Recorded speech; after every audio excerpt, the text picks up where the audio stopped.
Chapter 12. Me and Winn Dixie got to Gertrude's Pets so early for my first day of work that the closed sign was still in the window. But when I pushed on the door, it swung open, and so we went on inside. I was about to call out to Otis that we were there, but then I heard music. It was the prettiest music I have ever heard in my life.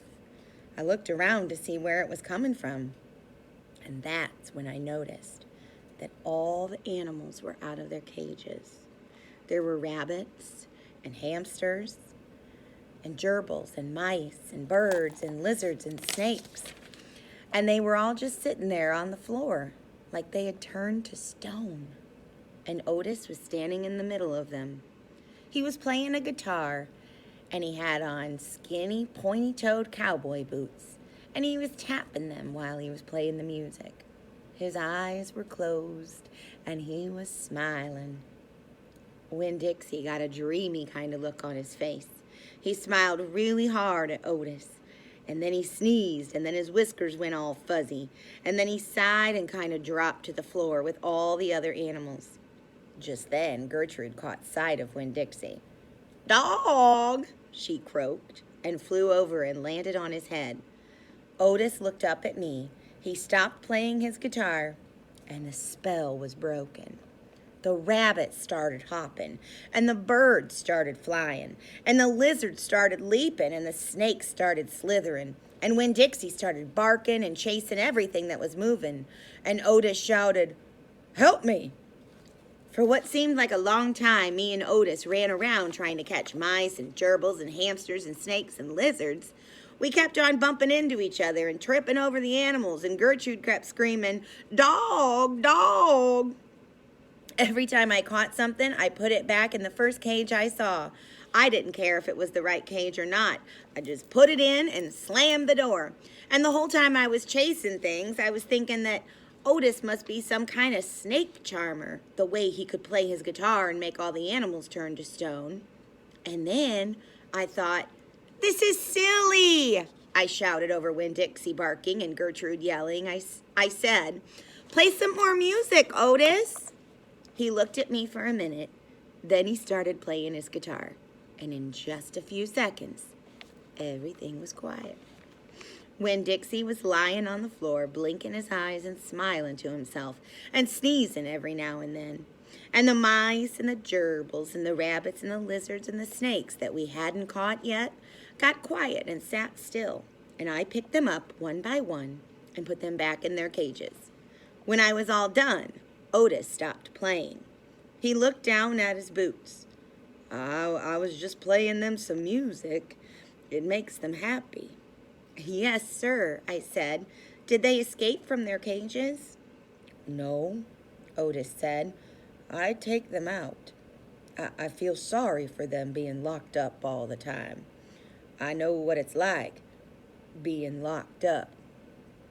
"You do?" I said.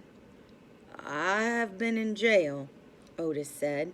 He looked up at me real quick and then looked back down at his boots. "You have?" I said. "Never mind," said Otis. "Are you here to sweep the floor?" "Yes, sir," I told him. He walked over to the counter and started digging through a pile of things, and finally he came up with a broom. "Here, you should start sweeping." Only he must have gotten confused. He was holding out his guitar to me instead of the broom. "With your guitar?" I asked. He blushed and handed me the broom, and I started to work. I am a good sweeper. I swept the whole store and then dusted some of the shelves. The whole time I worked, Winn Dixie followed me and Gertrude followed him, flying behind him and sitting on his head and his back and croaking real quiet to herself, "Dog, dog." When I was done, Otis thanked me. I left Gertrude's Pets thinking about how the preacher probably wouldn't like it very much that I was working for a criminal. Sweetie Pie Thomas was waiting for me right out front. "I seen that," she said. She stood there and sucked on her knuckle and stared at me. "Seen what?" I said. "I seen all them animals out of their cages and keeping real still. Is that man magic?" she asked. "Kind of," I told her. She hugged Winn Dixie around the neck. "Just like this grocery store dog, right?" "Right," I said. I started walking, and Sweetie Pie took her knuckle out of her mouth and put her hand in mine. "Are you coming to my birthday party?" she asked. "I surely am," I told her. "The theme is pink," she said. "I know it," I told her. "I gotta go," she said all of a sudden. "I gotta go home and tell my mama about what I seen. I live right down there in that yellow house. That's my mama on the porch. You see her? She's waving at you." I waved at the woman on the porch, and she waved back.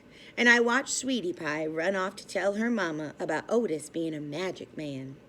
It made me think about my mama and how I wanted to tell her the story about Otis charming all the animals. I was collecting stories for her. I would also tell her about Miss Franny and the bear, and about meeting Gloria Dump and believing for just a minute that she was a witch. I had a feeling that these were the kind of stories my mama would like, the kind that would make her laugh out loud, the way the preacher said she liked to laugh. And that was chapter 12.